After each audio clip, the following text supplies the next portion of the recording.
I hope I don't leave anyone. Okay, so you guys can all share my screen, right? Give me a nod, a thumbs up or something. Perfect, perfect, thank you. All right.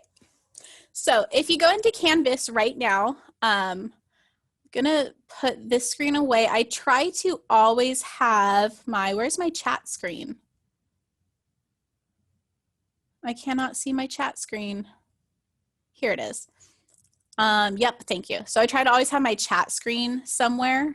When I'm giving a lecture, you can send me a question. If you have one, just send it on the chat. And then just double check. You can either send me a chat privately or to everyone. So just make sure that if you want to keep it private, I will try not to like say your name if I see that you sent it to me privately. If you send it to everyone, I may say your name. So just kind of keep that in mind. Also, so everyone knows, you can change your name in Canvas and in Zoom. If you have a preferred name, you may use your preferred name. So Canvas at our school does allow you to put in your preferred name. And I've never had a problem with this. My other school, we are fighting to let students use their preferred names.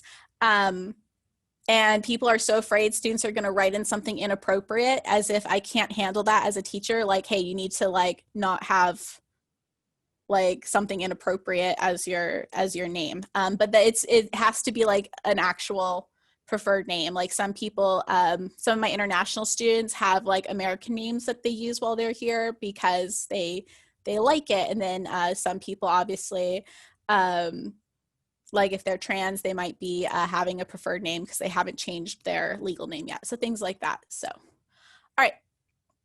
So this is what you'll see about your instructor. So here's a little bit about me. So my name is Erin Richardson. I've been teaching this class since 2014. So that whole little spiel that I gave you guys, the best way to contact me is through Canvas. So you can actually use the Canvas feature itself. There's a messaging feature that is right here. So I'm not going to show you my inbox because access is denied, but just go into the inbox and you should be able to message me. So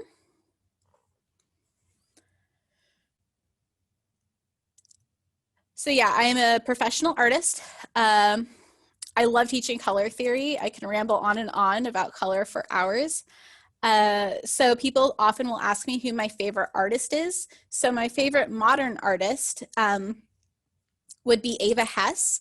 So it's a little weird. When I say modern, that is technically historical. So Andy Warhol, for instance, is a modern artist. If we're talking about an artist that is like alive right now, that word is contemporary. So it's a little weird when we think about that. So my favorite modern artist is Ava Hess, and it was her retrospective at the MoCA that made me want to be an artist. My favorite contemporary artists would be Kiki Smith and Pei White. And then some artists that are a little bit closer to my professional level. Some of these artists are maybe a little bit ahead or a little bit behind, but these would be some of my kind of like peers. So some of my peer artists I'm a fangirl of would include Tracy Lewis, Lauren Maxwell, and Megan Potter. So if you're reading this before the start of the semester, I am still editing things. So things are pretty much edited as of now. Here's my education. I do include this because, I don't know, I spent a lot of money on my education and I kind of want to show it off. But I do have my terminal degree in art, so a master's of fine art. I can't get any degree higher than that. The only degree higher than that would be a PhD, and you can't in America get a PhD in art. You would have to do art theory, art history, or art criticism, and I don't want to do any of that. But maybe someday I'll get a PhD in something so I can make people call me doctor. Oh yeah, I think those numbers are, oh, I forget. Yeah, I've been a vegetarian for like 24 years and a vegan for 13 years. I am a big animal fangirl, so I don't eat animals. I also teach drawing, color theory, and printmaking. And I forgot to mention that I also love narwhals on top of deer and foxes. So in all the courses, you'll see this little button right here next, and it just takes you to the next page in the module. So here's the syllabus. I will read over this in just a bit. I have a much more visually interesting version of this, but you can find all the information right here. And then let's go ahead and talk about the supply list, since I believe it was Jessica asked about that. So this supply list right here has hyperlinks to Amazon. So I'm going to click them and just kind of show you what these things are. So we have a 6-piece micron set, which is right here. So now, full disclosure, as much as I like the 6-piece set, we're only going to be doing 2. We usually do about 5 projects with the microns. We're only going to be doing 2 or 3 this semester. So if you wanted to get a smaller set of like 3, that would probably be fine. The reason I like the 6-piece set is you get all the different tips. So you can kind of see the different tips in there. And you're going to have a different preference. People ask me which one is the best. I personally like a 2 and a 3. But some people really, really like the 5 and the 8. So that's what I like about this, is you can kind of figure out which ones you like. But since we're only going to be doing like 2 or 3 projects with these, you might not need all 6. So I just want to let you guys know that in case you're trying to save some money. Pencils of any kind. I have a hyperlink to a very generic mechanical pencil right here. You don't have to get this pencil. Any pencil is fine. Regular like number 2 pencils are totally fine for this class. This isn't a drawing class, so you don't need a full range of pencils. Like if you've ever taken a drawing class, you have like a 6H to like an 8B. We don't need that for this class. However, I do have a favorite mechanical pencil. It is Tiki by Rotring. It's right here. Is this pencil better than every other pencil in the world? No, it's just a regular mechanical pencil. I just happen to really like it.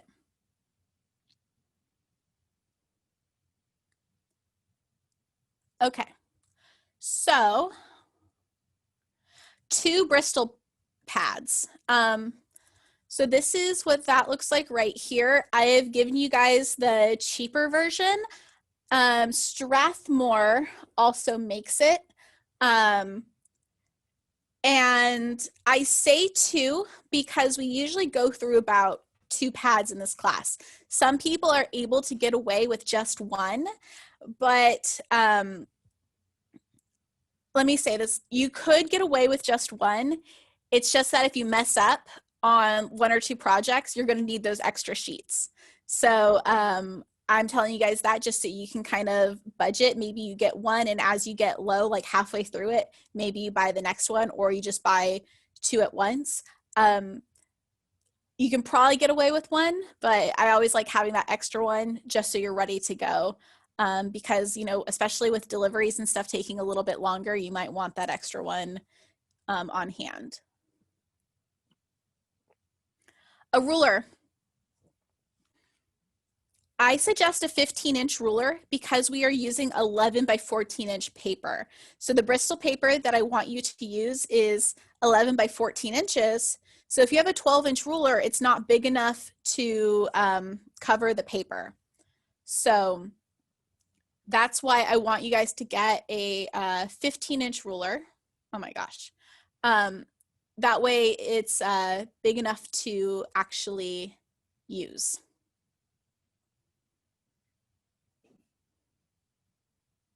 Okay.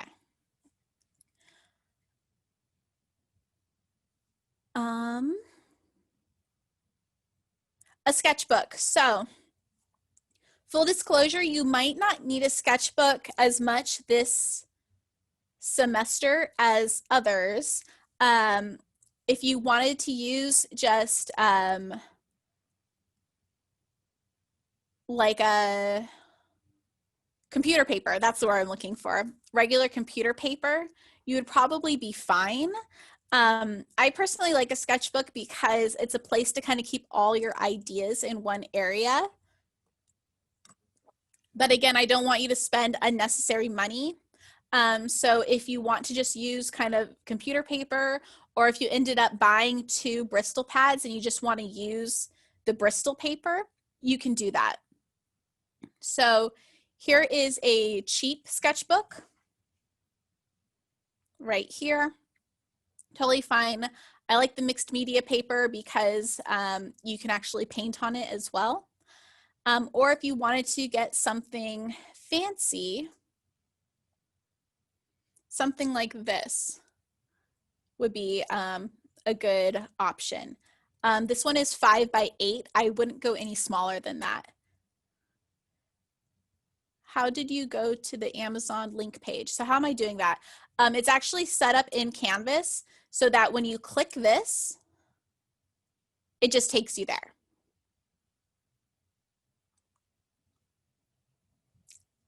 And that is in the syllabus. So I'll show you guys where that is again. So in Canvas, if you hit home, it just takes you to the module page. So all instructors can set this up for their own class. Some teachers' homes might take you somewhere else, but for me, it's this page right here. They're the same page, and I've just set this as the home page. And you hit syllabus. And then you just kind of scroll down, and the supply list will be right here. And then you just click the link, and it will take you right there.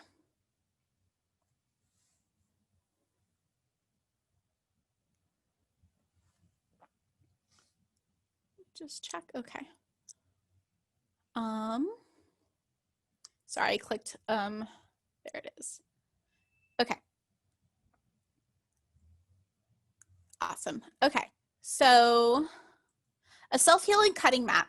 This one's kind of optional because you could just use the back of your Bristol paper. So I have a big pad of Bristol paper right here. Let me grab it. So ours isn't this big. This is for a different class. So this is the Bristol paper, and it has a big piece of cardboard on the back. So you can definitely just use the back of this. This is for cutting things on. Now, we might not be doing that much cutting in this class, but it's definitely good to have something to cut on. So I would say if you are an art major or if you're very interested in art, go ahead and grab this self-healing cutting mat.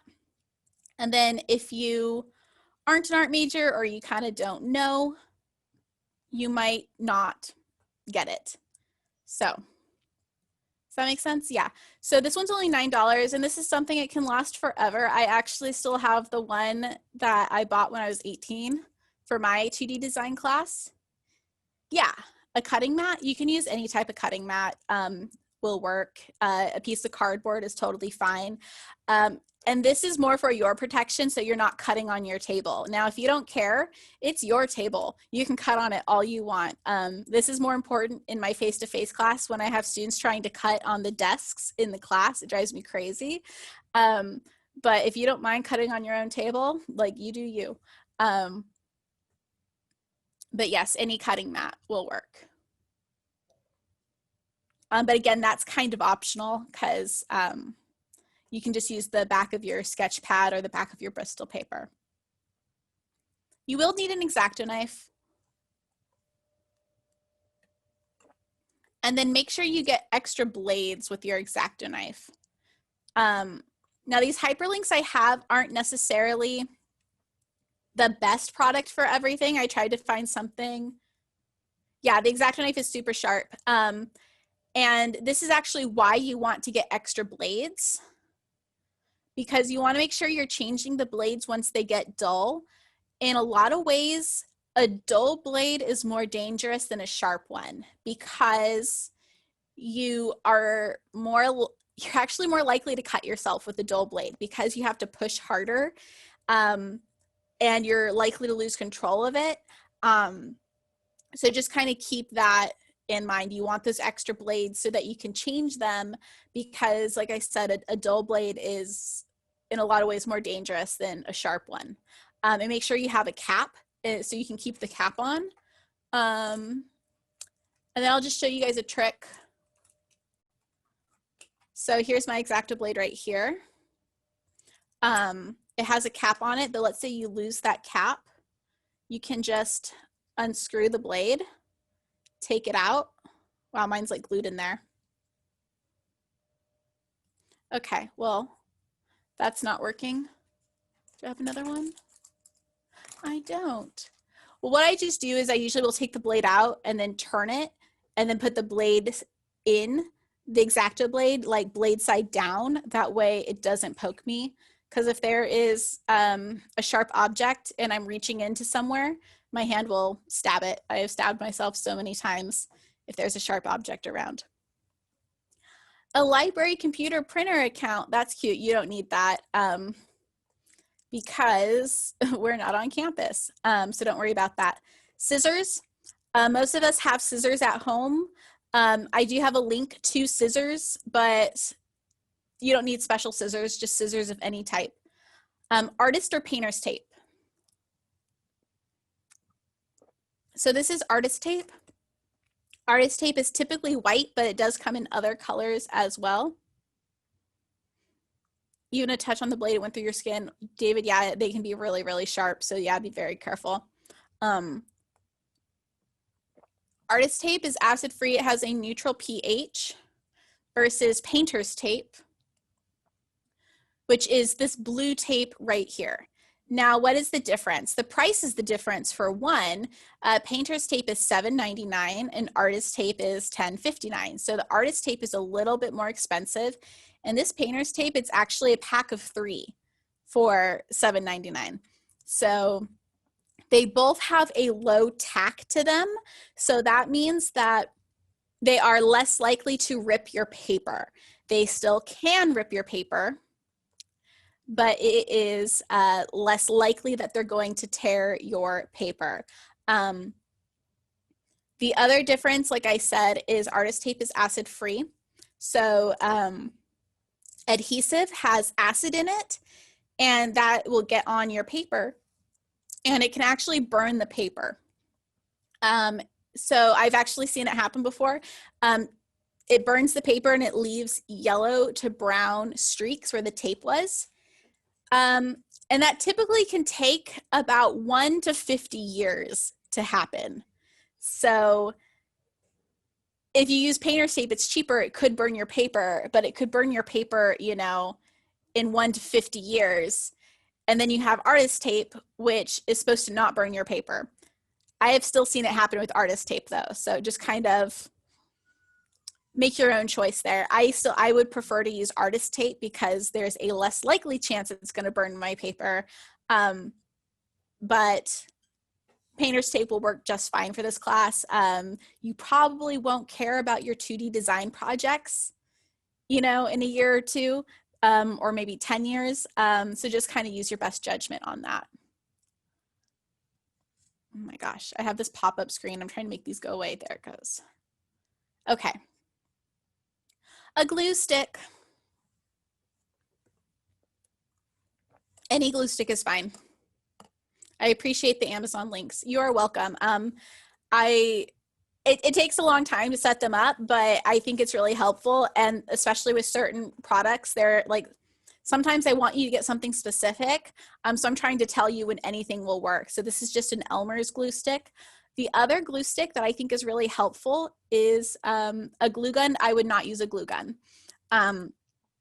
That type of glue is too thick for what we're going to use it for. And I also find that the glue from a glue gun can sometimes bleed through paper and leave spots. So that's not, you're not going to want to use that.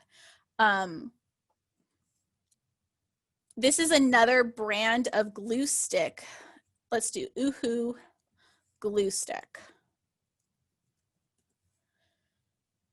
This right here, I like this. It's a little bit more expensive, but this is the type of glue stick I like just because it has a more neutral pH than like an Elmer's glue. Again, it's not a big deal. I had one and it works so well. Yeah, Uhu glue sticks they're a good glue stick, but they're just a little bit more expensive and you can't really get just one. You can only get 3. I guess it was the same for the Elmer's, but I just try to give you a little bit cheaper options, but this is the glue stick that I would use if I were to use a glue stick. Paintbrushes. Okay, so I would definitely get these paintbrushes. They are very inexpensive for what you get. So $13 for 6 paintbrushes. Jessica says that the glue stick that they bought at the art store had an incredible lid that worked. That is very helpful. Yeah. Sorry, it's a screwable. It's the screwable. Incredible. I was like, yeah, Sorry. it's very incredible. A screwable lid, yeah, so it doesn't get everywhere and it keeps it airtight. So these are Princeton Select Artist Brushes. I am not sponsored by them. However, they should sponsor me because I sing their praises all the time. These are actually the paintbrushes I personally use. So they are extremely inexpensive for the quality that they are. They have a synthetic bristle, so no animals were harmed in making them. But this is a really good little set right here. You get 6 paintbrushes of varying sizes and types. And these are the kind of sizes and types of paintbrushes you would need for this class in particular. We're not doing really large pieces, so all the paintbrushes are kind of about this size. Let's see if you guys, there we go. So this is the biggest paintbrush I would use for this class. And this is an angled flat versus the flat shader that is in the pack. And so these are some other kind of paintbrushes. Kind of around this size is what we would use for this class. But this little set right here is a great deal.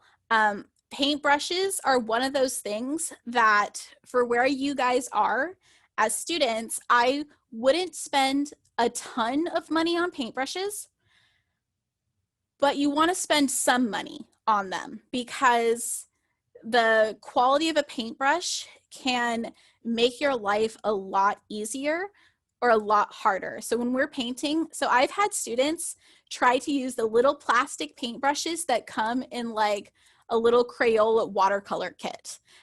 Those paintbrushes are so awful. Like, it's like, they're like, I hate painting. It's such a struggle. I'm like, no wonder, like these paintbrushes are awful. So you don't want to use something so bad that it makes your life hard. However, you guys don't need to be spending $20 per brush. I don't even spend $20 per brush. So these are really good for what you are paying for. So I would definitely recommend those paintbrushes. If you have paintbrushes already, the types of bristle, you want them to be synthetic, and you want them to say like watercolor or acrylic. So we're using acrylic or watercolor paintbrushes because we're using gouache. Gouache is very similar to watercolor. So that's kind of how you want to think about it.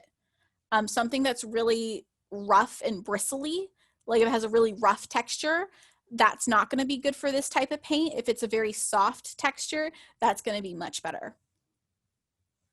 Okay, so this is the Winsor Newton Designer's Gouache.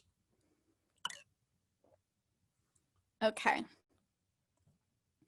Here they are right here. They have them on Amazon for $31. And like I said, you need to get this set. So this is one of the things where it's like you have to get this set. And we will not be using the green. So you can pretend the green does not exist.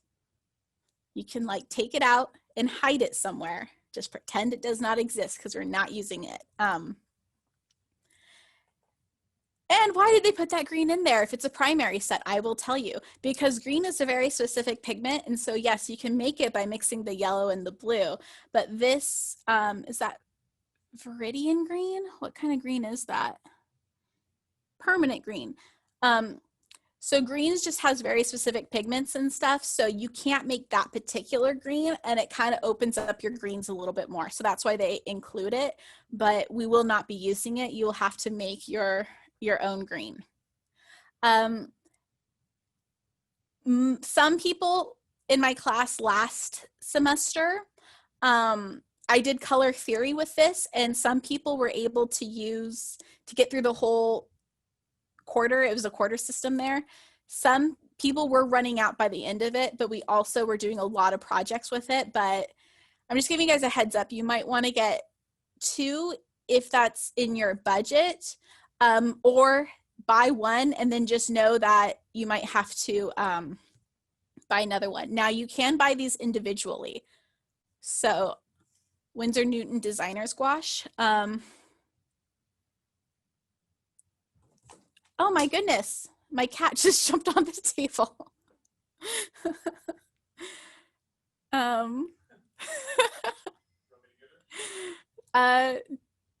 We'll see. Sorry.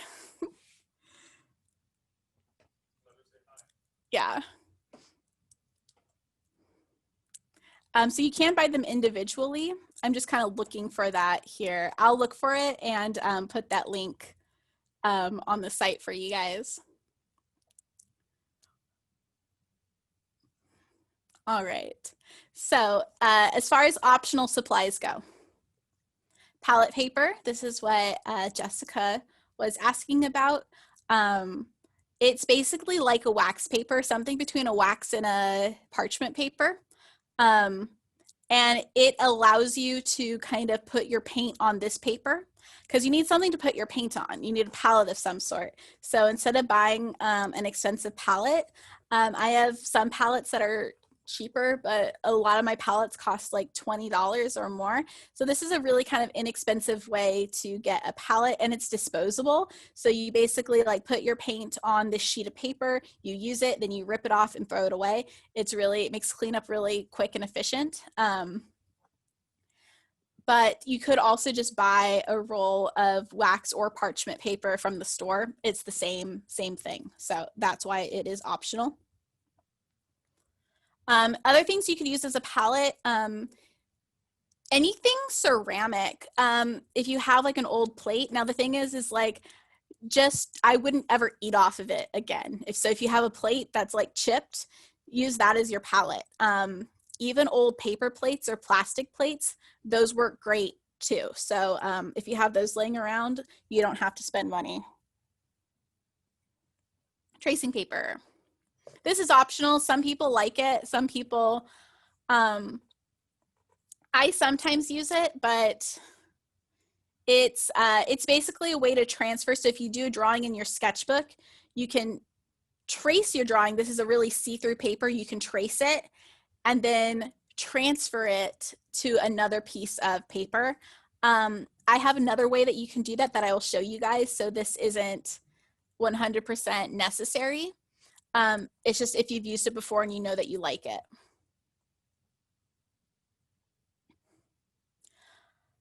Paper towels or cotton rags. Those are really handy to have when you're painting for cleaning up. A Sharpie. There might be times where you have to color in a really big area black, and you might not want to use your micron pens. You might want to use a Sharpie instead. Again, that's just optional. Colored pencils. So I don't have any projects that use colored pencils, but some people like to use them for their thumbnails. So if you wanted to get colored pencils, I would recommend the Prismacolor brand. They are really good quality color pencils. Prisma, yeah. If anyone's ever taken like art class in high school, I'm sure you did a lot of projects with Prismacolored pencils. So that is the brand that I would recommend. They have a really great 12 pack for just over $12, which is a really good deal.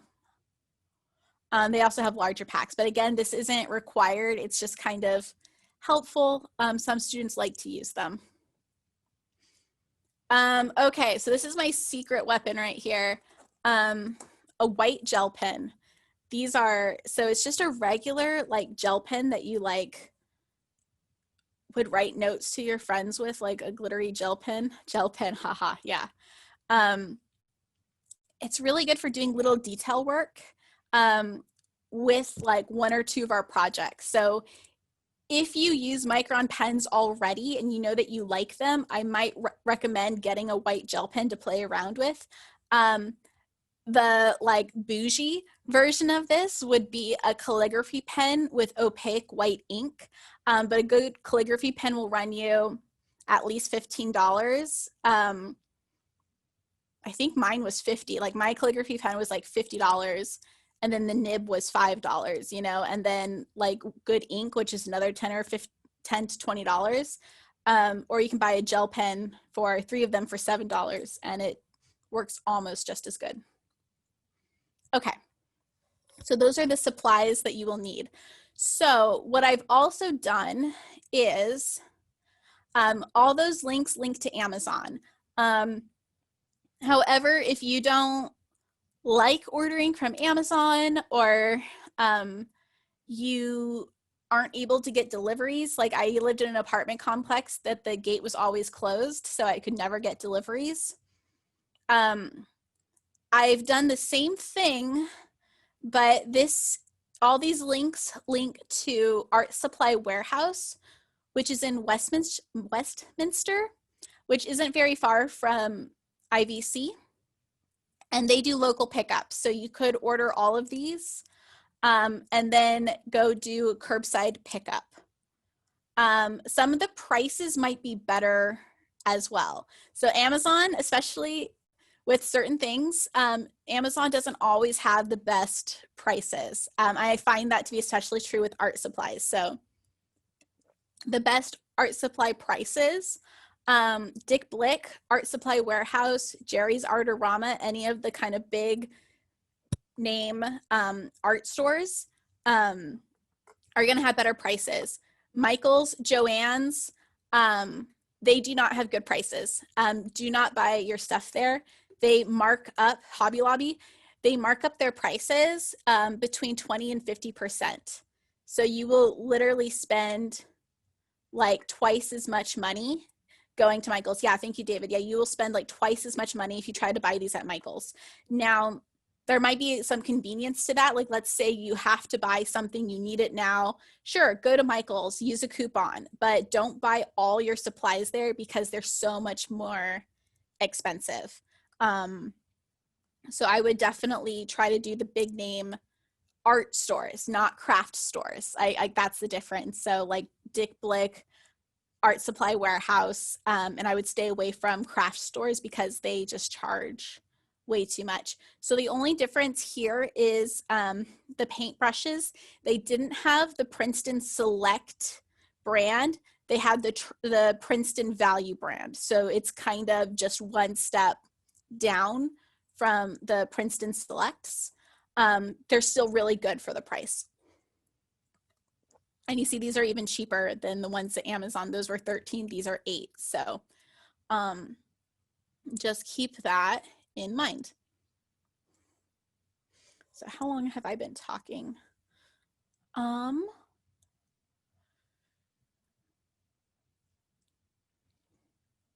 So tentative course calendar.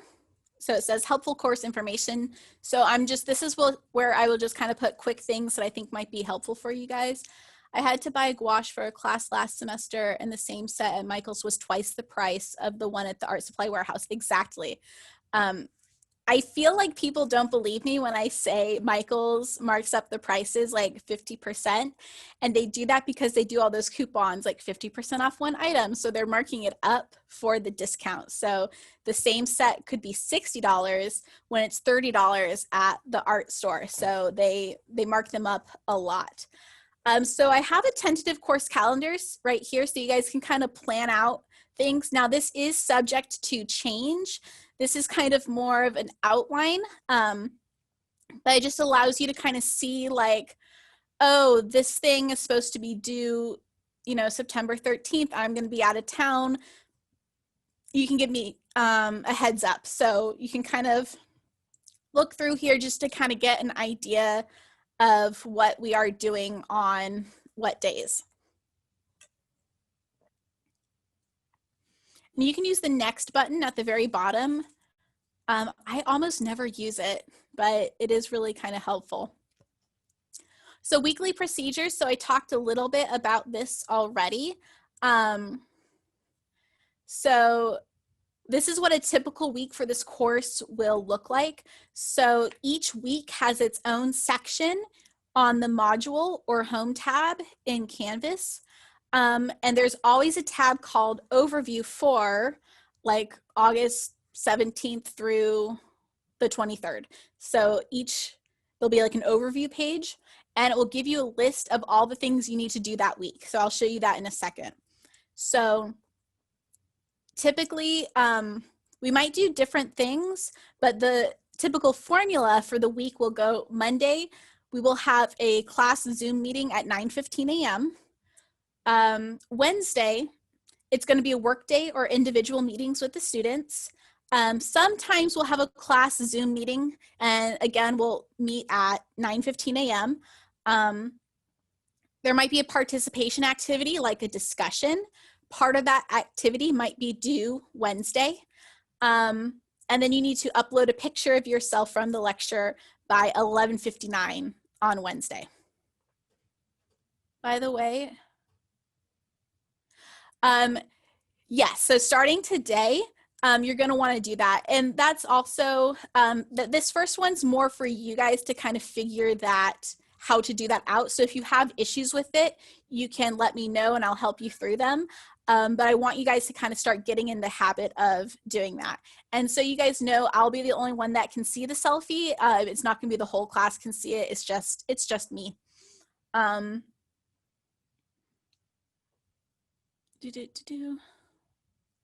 Sunday, assignments are typically turned in on Sunday by 11:59 p.m. And if there's a participation activity like a discussion, part of that activity might be due Sunday. So again, if that doesn't work for you because of something in your life, like you work on Sundays or something like that, just let me know and I'm willing to work with you. But it's like you could turn it in earlier. But if for whatever reason, like you just can't get home Sunday by midnight to turn it in, just give me a heads up and I can make a note of that. Okay.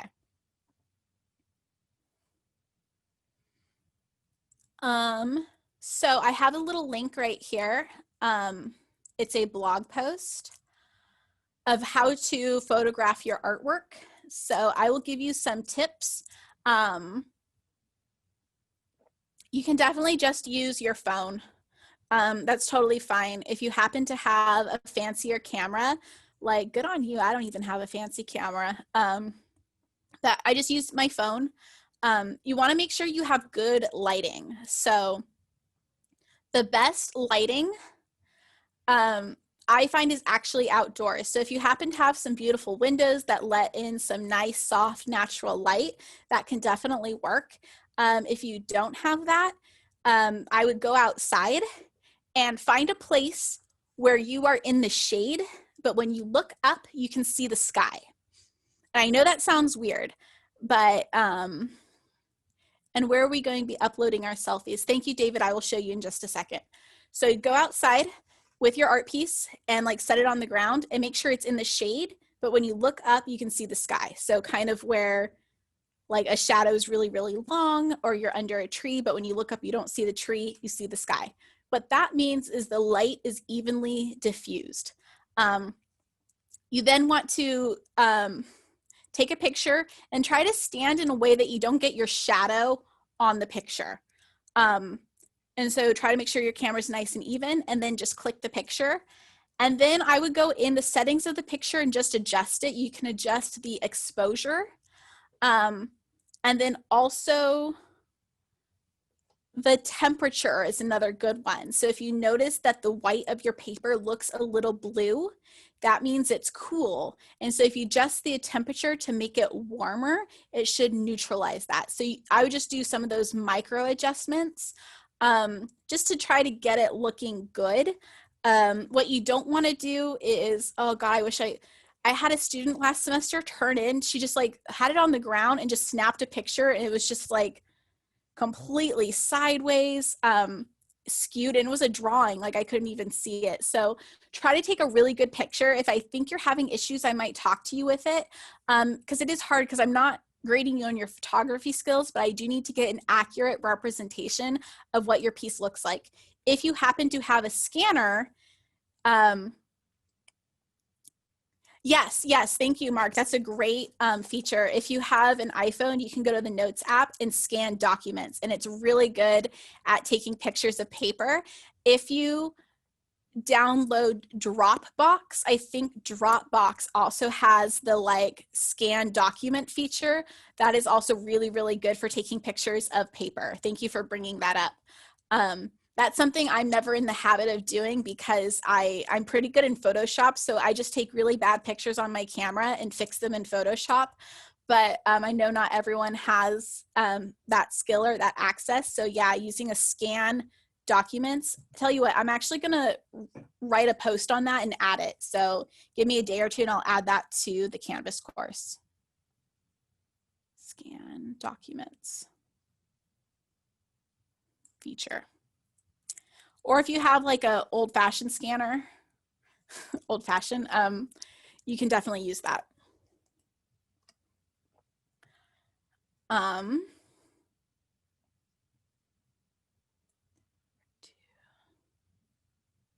So you guys can kind of just read through this.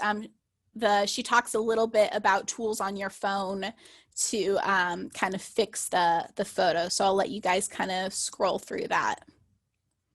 Okay. So I'm going to finish talking about this module and then we'll take a little break. So I'm just letting you guys know a little break is right around the corner.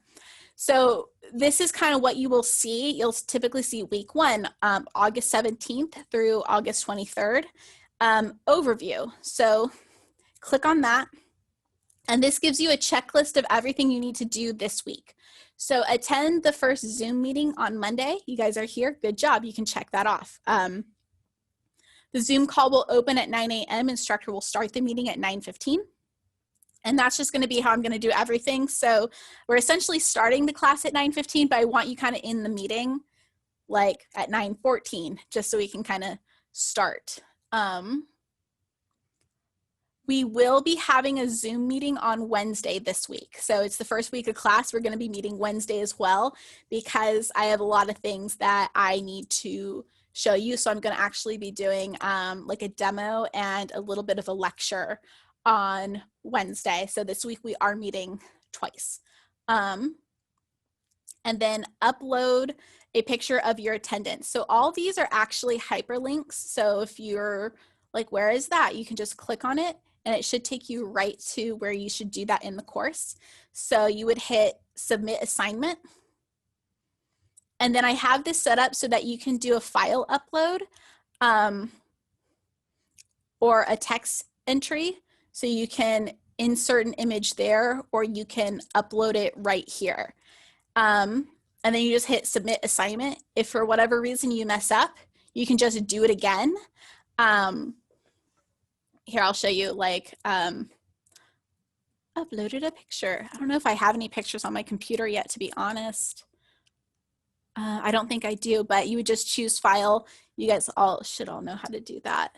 It's not starting from today. It is starting. It's not from today. Here's why. I understand that some of you might have a class right after mine today or then have to go to work. So it's due Wednesday, essentially. So we're starting it this week. The selfie should be from today, but you have until Wednesday to turn it in, just because I understand you might not be in a position. Oh, it's due Wednesday. Yeah, it's going to be due Wednesday. That's just because I want to give you a day or two to upload it because some of you might need to download it to your computer or you might have to go to work right after this. So I understand that. So I'm giving you until Wednesday to turn it in. Okay.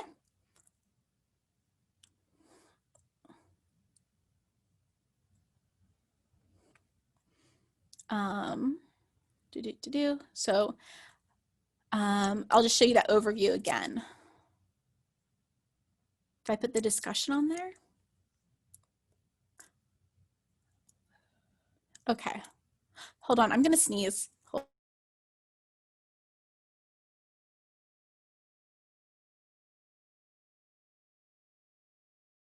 Okay, all right.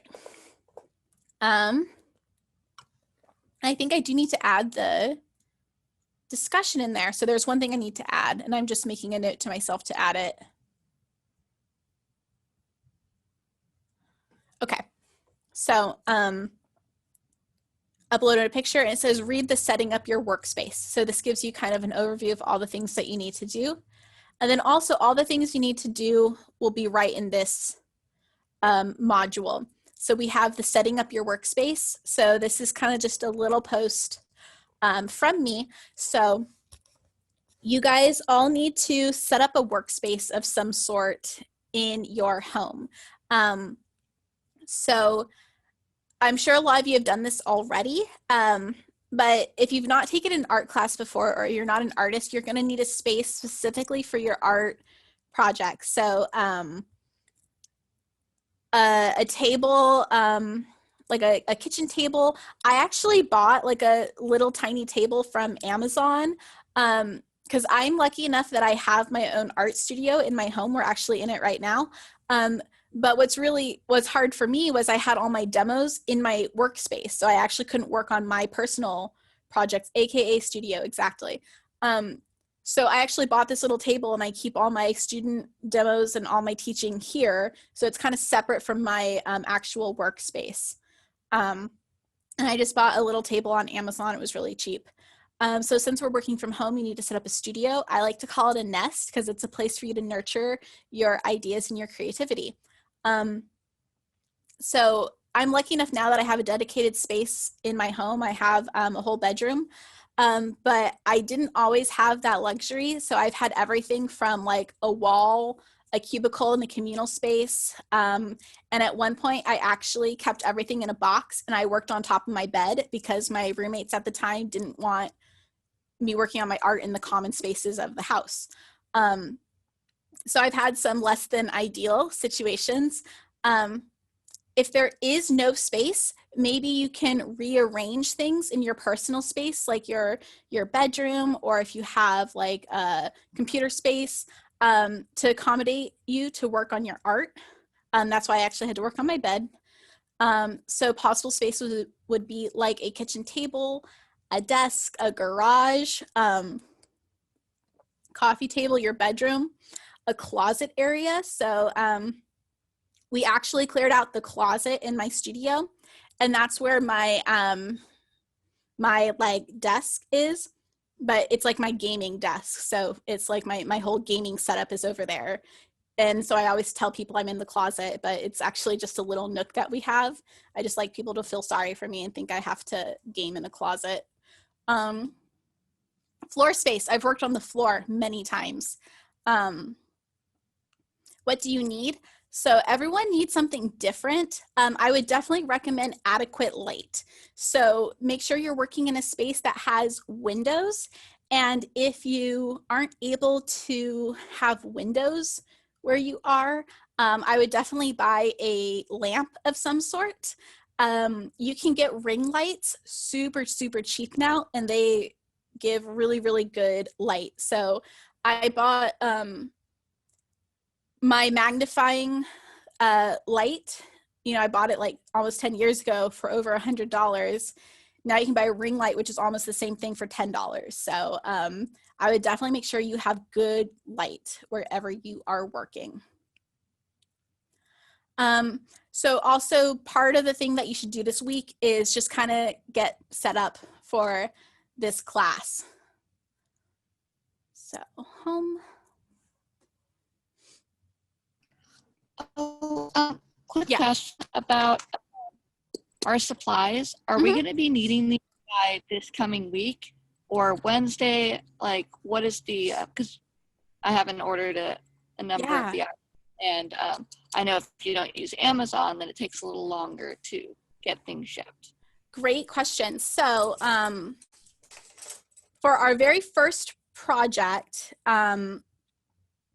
so for the Introduction to Elements and Principles of Design, the introduction thumbnails, you can use anything. You can use the regular pencil. So I would say, when do we start 200 line? Tentative course calendar. I think I wrote it on here actually. So this project right here, the 200 line project, you would ideally want to use microns for this project, but if you don't have microns, you can use a pen or a pencil. So it's gonna be by, let's see, 1, 2. I would say you definitely need them by September 14th would be the have your supplies date. Because for the first kind of 2 projects, I'm going to be a little bit flexible. Like the 200 line project, we usually do that with Micron. However, I'm going to allow you guys to use pencil for that, just because I know that you might not have them. So by September 14th, you need your supplies. Thank you for asking that. Yeah, thank you. I'll have to use my dining table. Yep. That's actually a good space. So discussion. So the other thing that I want you guys to do, and I need to add it to the overview. So there's a discussion. So Wednesday, you need to have, you need to do your first upload. So there actually will be probably some class time that you can use this for, or you could actually do it today after class. So this is due Wednesday, but you can definitely turn it in earlier. So it is just kind of a discussion where I want to kind of get to know you and have you guys kind of get to know each other. So I would, you're going to enter the discussion and you're going to read the set up a workspace page and then introduce yourself with a short paragraph that covers the following. Share your name and preferred pronouns. So I just do this because just because someone has a feminine name doesn't necessarily mean they use a feminine pronoun. And I just want to make sure that I'm being the best teacher possible to everyone in the class. So just share your name and your preferred pronouns. So that would be he, him, she, her, they, them. For example, my name is Erin. My preferred pronouns are she, her. So that just makes it easier for people to communicate. And I would say best practices, if you're replying to someone and you don't know, just use they to keep it as generalized as possible, AKA introduction. Yeah, a little introduction. So share your name, where you are from, what is your major? If you haven't decided yet, what are you considering? Or what I always love, if you've had like a whole career and you're coming to school now after having a whole career, maybe what did you do in your career before kind of coming into your education now? And then what is something you're really into or really excited about right now? So that could be maybe a book that you read, maybe a show that you're watching, or just something that you're looking forwards to. And then what are you going to do for your home setup? Optional, include a photo. So example, my name is Erin Richardson, she, her. I am originally from Fresno, California. I have lived all over Southern California, including Northridge, Hollywood, Long Beach, and now Riverside. When I was in school, I was an art major. Currently, I'm really into sustainable fashion practices. So yeah, I talk about sustainable fashion practices all the time. I'm lucky enough to have my own art studio in a spare bedroom in my house with my husband. That being said, making room for my teaching setup has impacted the space. So I currently have my camera and my laptop set up on my drawing table, and I switch it out between everything between classes and tear it down for the weekend when I work on my own projects. So after I wrote that paragraph, I was like, I can't do that. So that's actually when I bought this little table on Amazon. I think it was $70, but it's really small and it actually folds up so I can tuck it away really easily. So how you do this is it is not letting me. You usually hit, let me see if I can adjust that real quick for you guys. So did anyone have any questions about that while I'm kind of fixing this, because I'm trying to see something on there? You can unmute yourself, or I will get to chat in just a second.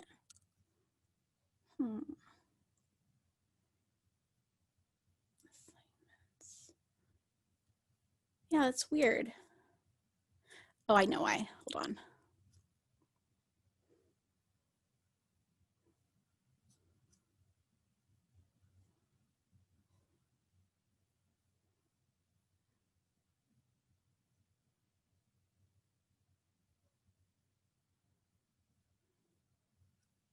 Student view.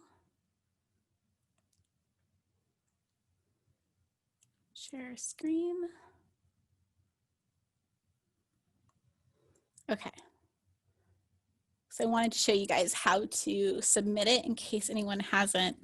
You just hit reply. I'm so dumb. Okay. Yeah, you just hit reply. And then you would type in your answer.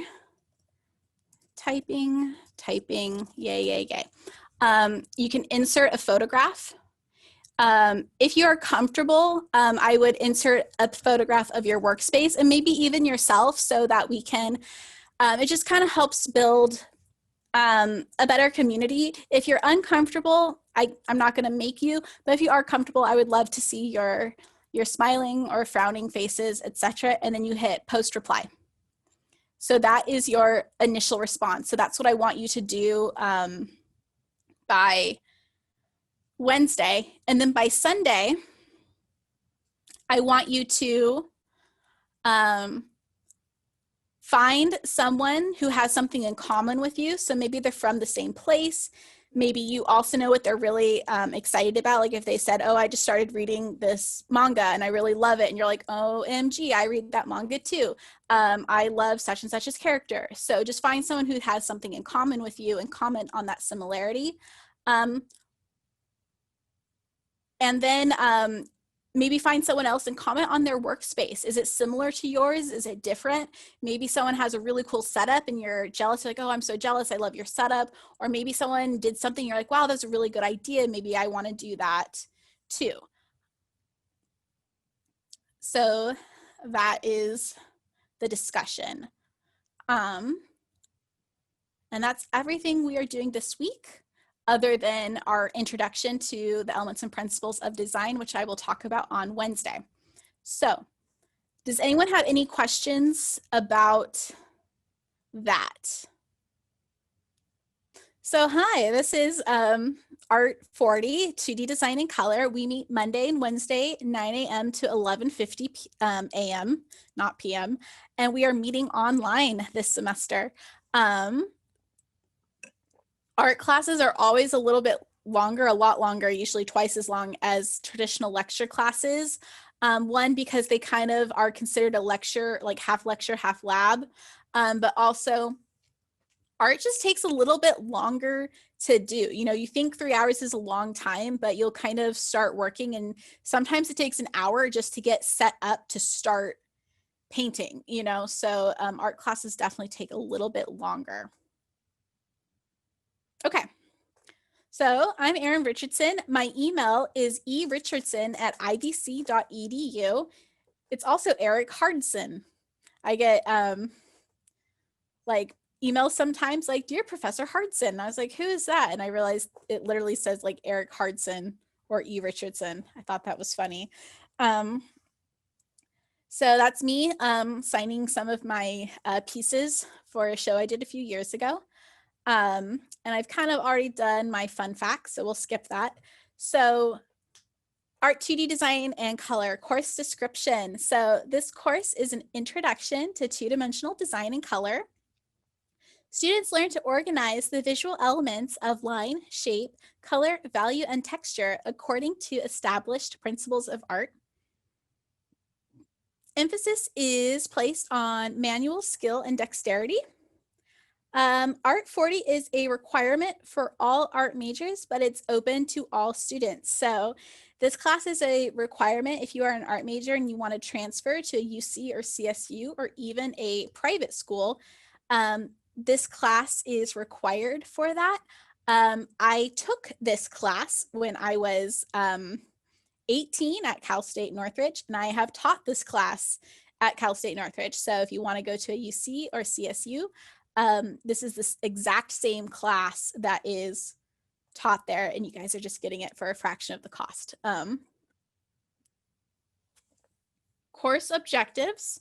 I intend to teach you how to apply conceptual, visual, and relational elements of two-dimensional design, color theory, and the principles of their organization on a two-dimensional surface. Create designs with design media such as paint or liquid media, mixing them with a brush and using various mechanical working instruments. Organize and present a portfolio of two-dimensional projects. Interpret, analyze, and evaluate two-dimensional projects. Examine, compare, and analyze historical and contemporary examples of two-dimensional art within a global context. So what that is all saying is that I think on the last page it said emphasis is placed on manual dexterity. That's a very teacher speak way to say we're using our hands. We're not using a computer in this class. There are 2D design classes that are taught with a computer, but we're going to be doing it the old-fashioned way with our hands. That's manual dexterity. So I intend to teach you how to apply conceptual, visual, relational elements. So basically how to use the elements and principles of design on a two-dimensional surface, how to use line, shape, form, value, pattern, texture, repetition, etc. How to use those ideas within 2 dimensions. We're going to be doing that using paint, liquid media like ink. We're going to mix colors and use other kind of mechanical working instruments like rulers, pens, pencils, compasses, sorry. Organize and present a portfolio of 2-dimensional projects. So how to organize your work and show your work. So if you're trying to go into graphic design, you need to have a portfolio that's like a collection of examples of your work. So we're going to kind of do that. Interpret, analyze, and evaluate 2-dimensional projects. So looking at something and trying to figure out what is it about, how does it make you feel, investigating it, and then also evaluate. So what is your opinion of that and how did you form your opinion? So is it good? Why is it good? Why do you think it's good? Why do you like it? So sometimes you look at something and you're like, I like it, but you can't really explain why. Art is a very abstract idea, and it's very hard to take this very abstract idea and put it into very concrete words. So that's part of what this class is about. I like it because it has a muted color scheme that feels really sad, and it makes me have this really melancholy feeling when I look at it that reminds me of other art pieces that I have seen in museums, etc. So that's kind of how we are going to be applying some of these ideas to look and talk about art and evaluate it. Also, analyzing historical and contemporary pieces of art. So, you know, you look at Van Gogh's Starry Night and it's not just like, oh, I like it. It's like, oh, I like it because it has an analogous and complementary color scheme. So almost like a split complementary color scheme to it. It has a lot of movement to it that feels very exciting. It keeps your eye moving throughout the piece. So those are the kind of things that we kind of learn to talk about. Okay. Student learning outcomes. So by the end of this course, you will be able to analyze drawings and paintings and discuss components such as value, composition, and technique. So that means you should be able to look at a drawing or a painting or a two-dimensional piece of work and be able to say, hey, the composition is arranged like this. Oh, this looks like the artist painted this with their hand versus using a stippling technique with a pen. The values, so where are the shadows and where are the highlights? Create two-dimensional compositions using black and white, grayscales, and color by applying principles of value, contrast, hue, saturation, and other aspects of design and color. So you should be able to create your own pieces of art using grayscale, but also by using color and also by changing the value of color. So not just using the colors right out of the tube, but kind of adding something to make them your own. Course policies. You must have your name as your display name while in Zoom. Especially after the first week, I don't mind if it's just your first name or just your last name. But I have to just be able to identify who you are in my class. It can be your preferred name too, if that's your name in Canvas, or if you have a different name, just let me know. I'm happy for you to use your preferred name. Be respectful and professional to your instructor and to your classmates. So you guys can definitely disagree with each other. Hey, I think this piece isn't as successful. I think that maybe more time needed to be spent on it. That's a very professional way to say that, but to say, oh, this piece sucks, that's unprofessional. That's disrespectful. So I think you guys are adults, you understand the difference between that. Mute your microphones during lectures to reduce noise. I wish we could all just be unmuted so we could chat like a regular classroom, but the reality of it is that we have pets and children and spouses and garbage trucks outside our house. So, and some people are more sensitive to sound than others. So just mute your mic to be considerate, and then unmute your mic when you are talking, or use the chat feature. I don't require you to have your cameras on. However, it really helps me as a teacher get to know you, and it helps the community of a class. So right now I can't see anyone, so I don't mind that. But when we're kind of talking, it really helps if I can see your face, and for the other students to see your face, because it helps the community and for us to feel like we're talking to a person and not just like a black screen. It's really hard teaching like to a screen, so it definitely helps me. But like I said, I can't require it, but I definitely encourage it if you are comfortable. Class time is for working on projects for this class only. So during my lecture, like, pay attention to my lecture. Don't be working on your math homework at the same time. Really focus on this class during this time. We have it blocked off in our schedule, so try to do that. Students are expected to be active and vocal during class discussion and critiques. You can use the chat feature. So I understand we all have a different setup at home. Maybe you have a toddler or an infant who is very, very loud, and you just like are rarely in a position where you can unmute your mic. You are welcome to use the chat feature. I will typically read it out loud, and you can also message me individually if you have a private question. Question. What is the best way to get your attention? Sorry that I have a helicopter overhead. Yeah. But to get your attention during the lecture, because I don't want to interrupt. I did the like raising of the hand thing, but I wasn't sure to do that because some people can't, or the teachers, it's on a separate screen. So I wasn't sure what. Yeah. No, that's a great question. So thank you for bringing that up. So when I'm in a kind of lecture right now, I can't see everyone in the class. So let me make this a bit. I can't see everyone in the class. So if you raise your hand, you might be on the separate screen because it breaks it up into screens. So you might be on a separate screen and I can't see you. So if you have a question, what I would do if we are in like if I'm sharing my screen is in the chat, say I have a question, or if you're like using your phone and that's awkward, you can interrupt me. You can just say, I have a question. I am fine with that. Does that make sense? Yeah, thank you. Yeah. Yeah. The best practices is to raise your hand.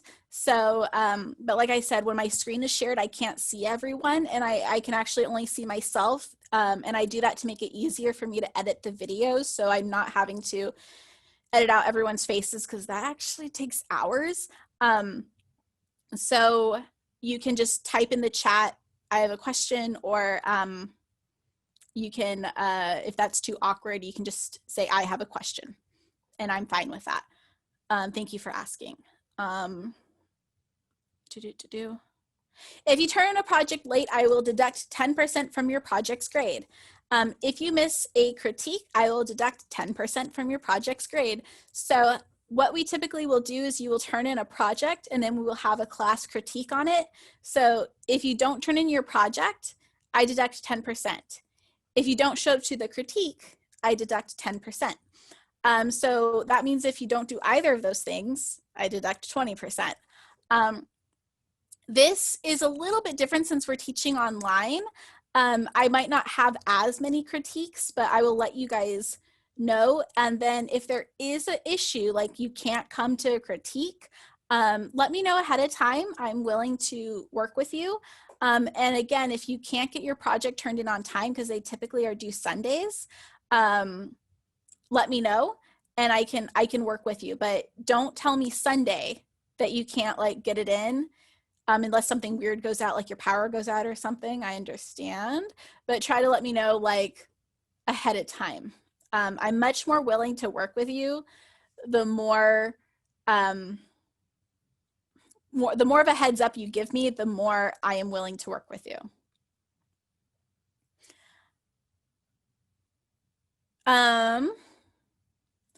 Attendance policy.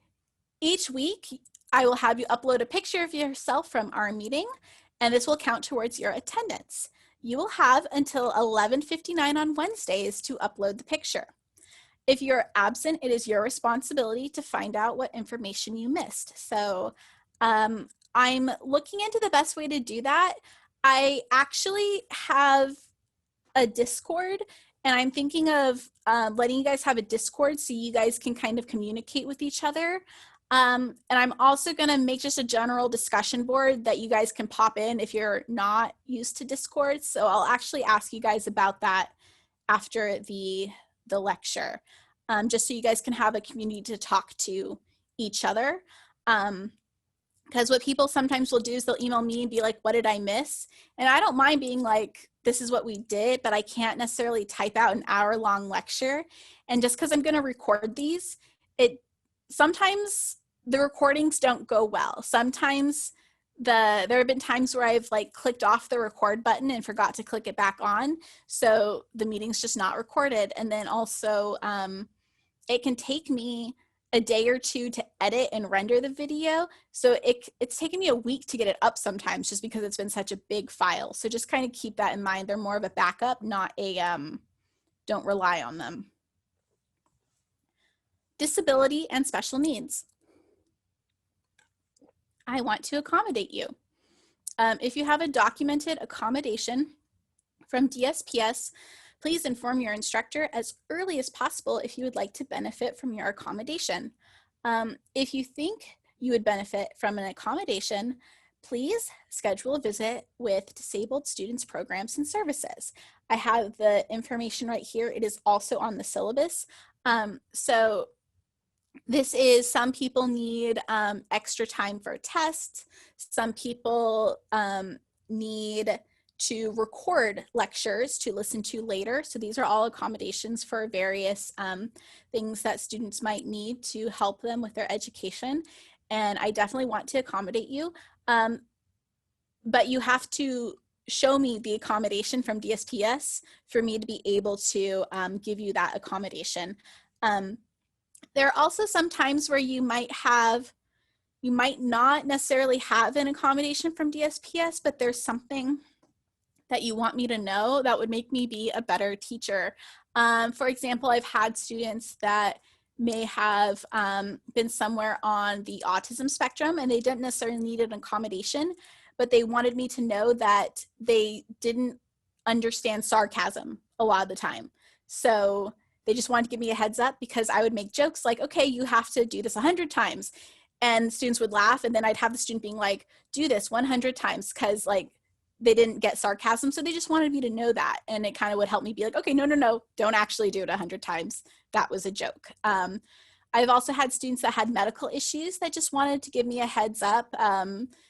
For example, I had a student that had seizures. They never had one in my class, but they just wanted to let me know that that was something that was in their medical history, and they just wanted to give me a heads up in case it happened in the class. Had another student who was diabetic and just wanted me to know that they'd have to leave the class to check their insulin, etc. It could be something, and it could be, you can tell me privately, but it could be something in your workspace at home. Maybe you have a toddler, and as much as you try to get them set up to do their own thing, they're a toddler and they're going to do what they're going to do. And you just want to let me know that, hey, if my toddler starts throwing a fit, I might have to step away and deal with it for a second. So just things like that, because I want to be as helpful as I can be for you. So grading. These are the things that I can take into consideration when I grade your work. So following and adhering to the guidelines of the assignment. For example, I tend to have specific things that I ask for. I will ask for a 4-inch by 5-inch design. If you show me a 5-foot by 8-foot design, that could be great. That's not what I asked for. You didn't follow the guidelines. So making sure that you're following the guidelines, you're doing the proper size that I asked for, you're using the correct materials that I asked for. My assessment of your artistic achievement, that is essentially my opinion. And I had a student tell me that wasn't fair, because they could think something was really cool, but I didn't like it. And then they get marked down for that. And I told them they could go to school for 10 years and get 2 master's degrees and then come talk to me about it. But the point of that is that I do have extensive knowledge of art and design. I've been a professional working artist for over 10 years at this point. I do have 10 years of education. So I do know what works visually. And there are a thing called taste. So you do have, just like fashion, you might like, skirts versus pants. You might like long shorts versus short shorts. That's your taste. I check my taste at the door when I grade a project. So there are definitely, I've given projects really great grades when I didn't like them. I'm like, I don't like this, but it meets the requirements and it does so in an aesthetically interesting way. I personally don't like it, but it gets a good grade because it did these things well. There have also been times where I personally really, really like something, but it didn't follow the assignment correctly and it didn't use the elements and principles of design in an interesting way. And I've marked those down for those reasons. So it's not my taste, but it's my opinion based on my years of education and my years of professional experience in the art world. So I'm trying to say is I don't look at it personally, I look at it very objectively. Creativity, effort, and thought put into developing the work. So how creative is this work? Does this work look like something that you came up with or that you copied off Pinterest? And that is plagiarism. If you copy something off Pinterest and I find it, that is plagiarism. If you find something that you're very inspired by, show it to me and I can help you make something similar, but that is your own work. Effort. Does this look like you put time into this piece, or does it look like you finished it in 20 minutes before class? Thought. That is something I do take into consideration because there have been pieces that might not have been very successful, but then the student tells me their thought process behind the piece. And I think that's very interesting. And I think that merits some consideration when I'm grading the work. Professional presentation. So that's how is this piece presented? So not necessarily, when I say presentation, people tend to think, oh, standing in front of the class and talking about it. I mean, how is this piece presented as an object? Is it clean? Is it neat? Have you erased any stray marks? Is it on the paper, nice and square with even borders? Or is there coffee spilled on it? Is there a hole in the paper? Did you run your skateboard on top of it? That would be a less professional presentation. So how is this thing presented? You know, imagine you're going into an interview and you get the job based on how nice this piece is. You're going to want to make sure that it looks clean and professional versus having, you know, coffee or stains on the paper, etc. Attendance, so making sure that you do that weekly attendance selfie. And then your grade will be averaged on all the projects that you do. And I do keep the grades in Canvas so you can check periodically, so you can kind of get an up-to-date view of your grade as we go. And then a note, I like to just remind everyone that good art takes time, patience, and an understanding that you may need extra time for mistakes. There will be class time to work on your projects. I'm giving you guys pretty much most Wednesdays to work on your projects, but you are expected to work outside of class time on your projects. The time you spend outside of class varies from student to student, but it typically amounts to 5 to 9 hours. I have had students do less. I have had students do more. But just kind of keep that in mind. I would definitely devote at least 3-5 hours outside of class to working on your projects. So just keep that in mind. Just like any class, you have homework. Like if you take a math class, you expect that you have math homework. If you're taking an English class, you expect that you might have to write essays or read essays outside of class. For art classes, you have to make art outside of class. Okay. Communication with me. So I check my email kind of during the afternoon, Monday through Thursday, and then sporadically on the weekends. So if you're running late, so if you know that you're going to have to pop into the Zoom meeting late, just give me a heads up so I'm just in the know. And if you miss class, it's good to let me know after the fact. Like if the power went out, which I'm hoping it doesn't, but if the power goes out, just send me an email afterwards. Hey, my power went out. Just want to let you know anything I should know about the class. And I might say, hey, yeah, just check the module, but I'm not necessarily going to type out everything that I said during the lecture. And then I have a nice little formula for writing an email. So just kind of a nice professional greeting. Hello, dear professor. Who are you? And what do you want? Where might I know you from? You know, so this is Katie from your Monday, Wednesday 2D design class. Luckily, this is the only class I teach at IVC. So I should know what class it's from, but it's still kind of a good thing to kind of follow. What do you want? I wanted to let you know I'm running late to your class, but I'll be there. And then a friendly sign off. So just kind of follow this formula and you will have successful email correspondences in your future. Okay. Any questions before we start this little mini lecture? This one's going to be really quick because I don't have that much time. So what is 2D design? I get that a lot. What is this class? What is 2D design and color? So essentially, this class kind of covers what design is. So everywhere you look, something has been designed. Whether it's your cereal box, your water bottle, or a piece of art in a museum. So bad design, you tend to not be able to know where you are supposed to look. So if we look at these two examples here, let's look at the bad design on the right.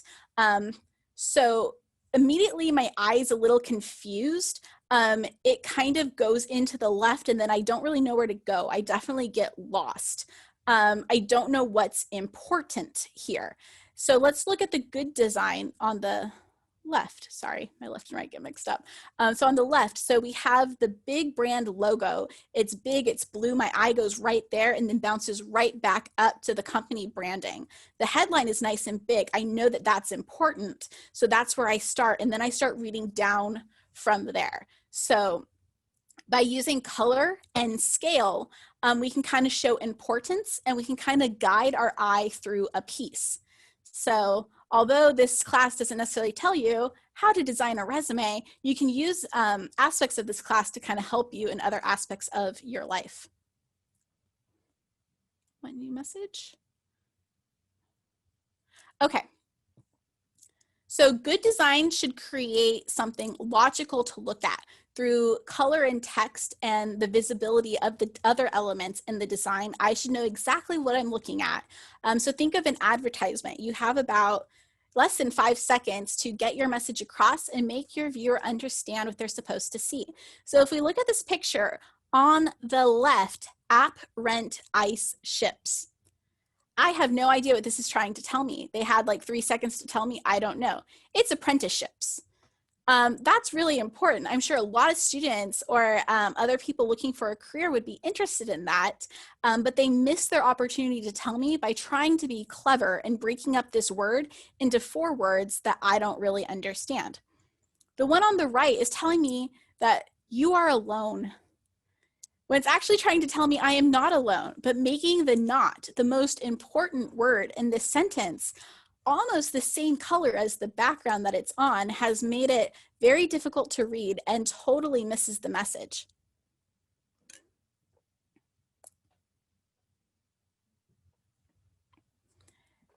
And OMG, I can't even with this. Good design should be simple and get its message across effectively. Sometimes in our attempts to be clever or kind of too artistic, we can miss our mark. This says Neighborhood Design Center. But I bet you didn't know that. And if you were in this neighborhood and you needed something designed, you might pass this building right up because you can't even read their sign.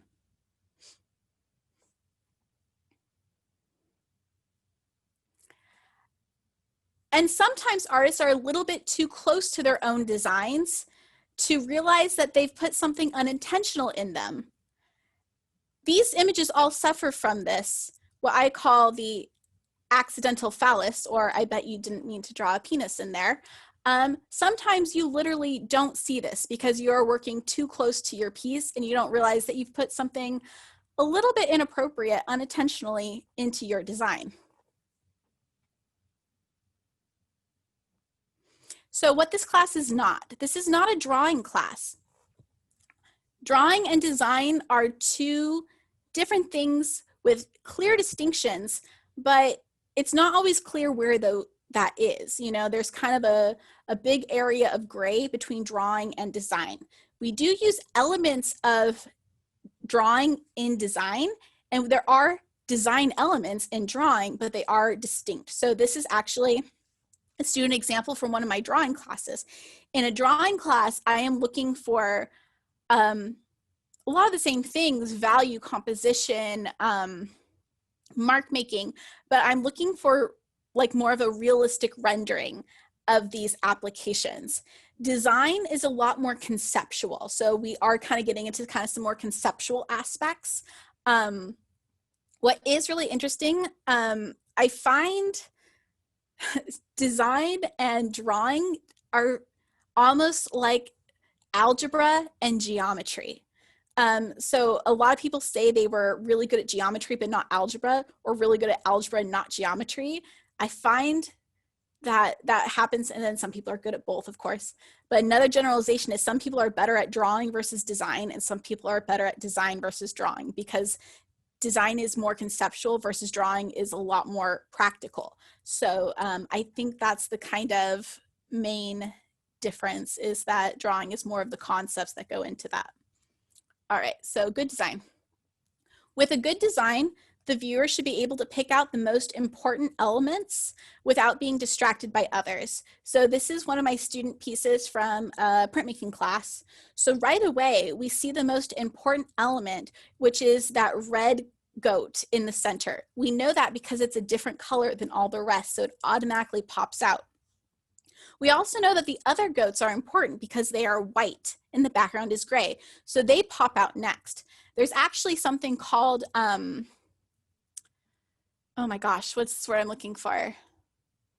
containment happening here. So the white goats kind of make a circle around the red goat that creates a border inside the piece. That's called containment. That's another way to highlight the important thing. We also have a background, but the line weight is much lighter than the line weight in the front. So the lines in the front are thicker and darker than the lines in the back. So the back isn't as important, but it also creates a really nice atmosphere for the pieces. So we can pick out the most important pieces. We're not distracted by the others, and we know what we're supposed to be looking at. So design can incorporate representational imagery or abstract imagery. Both of these images are using similar concepts in a different way. So both of these are rhythm and movement. So this was for the rhythm and movement project that I did a few years ago. They are showing the same concept of having moving elements or the sense of motion in a piece. One is doing it with representational imagery. One is doing it with abstract imagery. Both of these projects got an A. And a lot of people look at this like, well, the one on the right is so much better. It doesn't matter that they're using a representational technique. That doesn't necessarily make it better. It makes it more representational. They both are successfully showing rhythm and movement.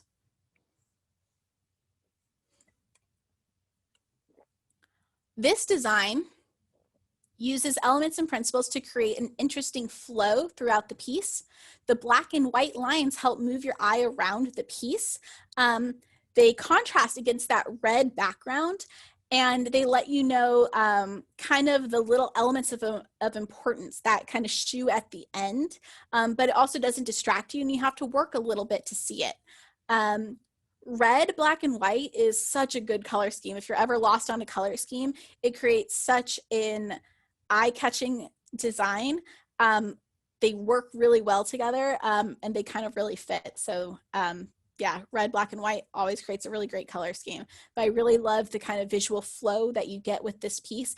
I actually enter from the right. Most of the time we enter from the left. I actually enter the piece on the right. My eye follows these lines around, and I kind of end at the feet. And then I kind of loop back around. So it kind of keeps your eye trapped in the piece.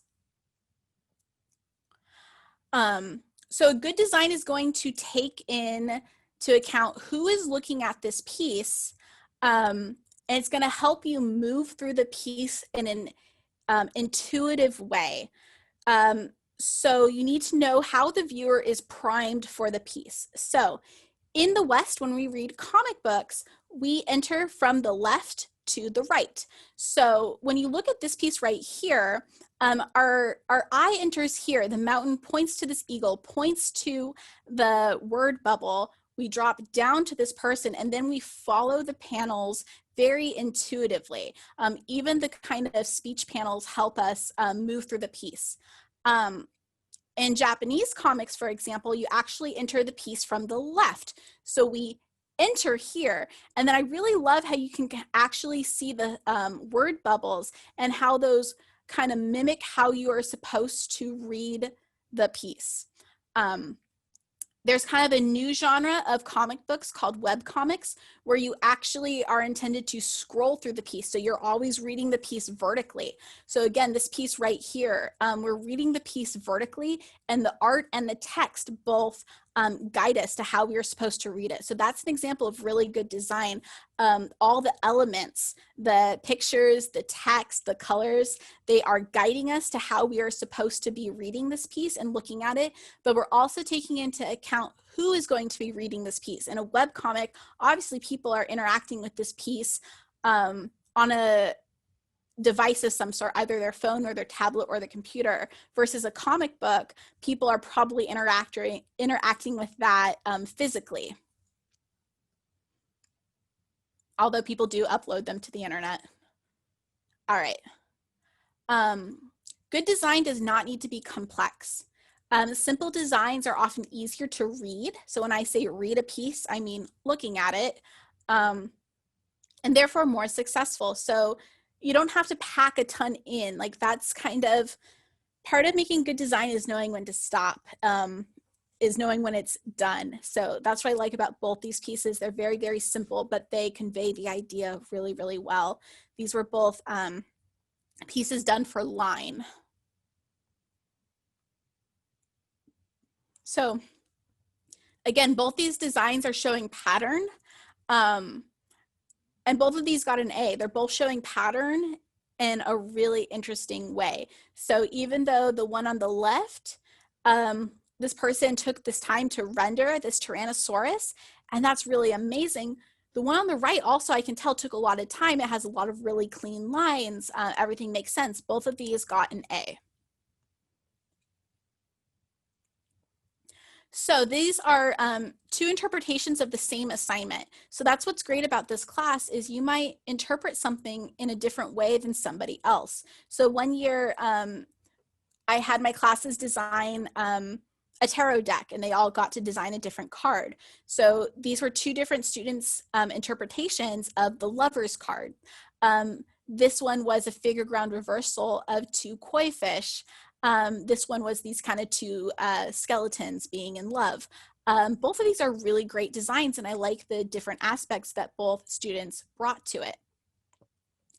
Sometimes we end up doing something really similar. We are all in the same culture. We're influenced by the same visual things, and sometimes we just have similar ideas. So this is the card, the Chariot, and we have some very similar designs happening here. We have like some sort of item in the foreground. We have two horned and antlered animals kind of flanking at the bottom right here.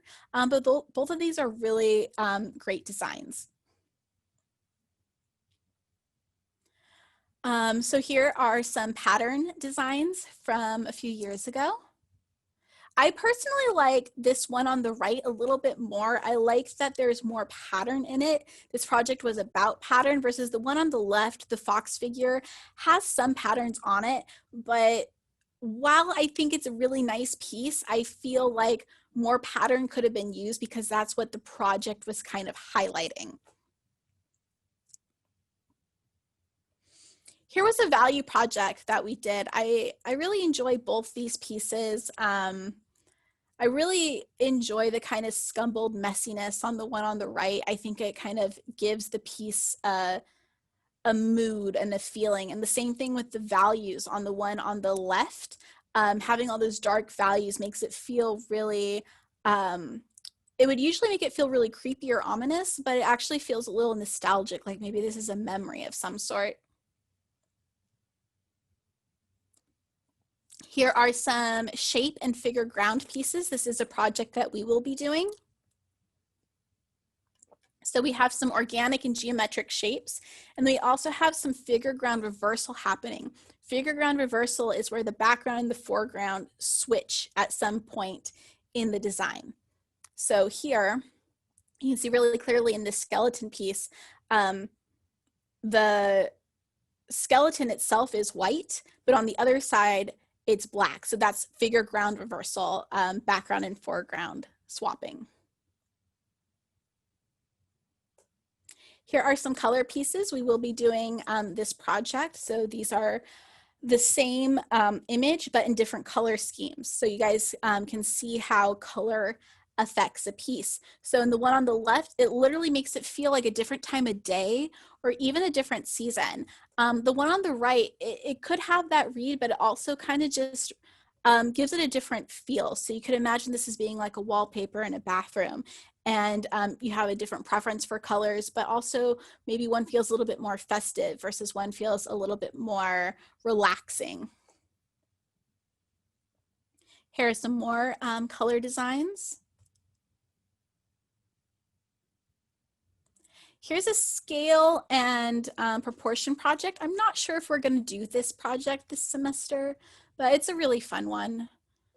It's a collage project done with magazines to show scale and proportion. All right, so that is the end of the lecture. I'm going to stop my share.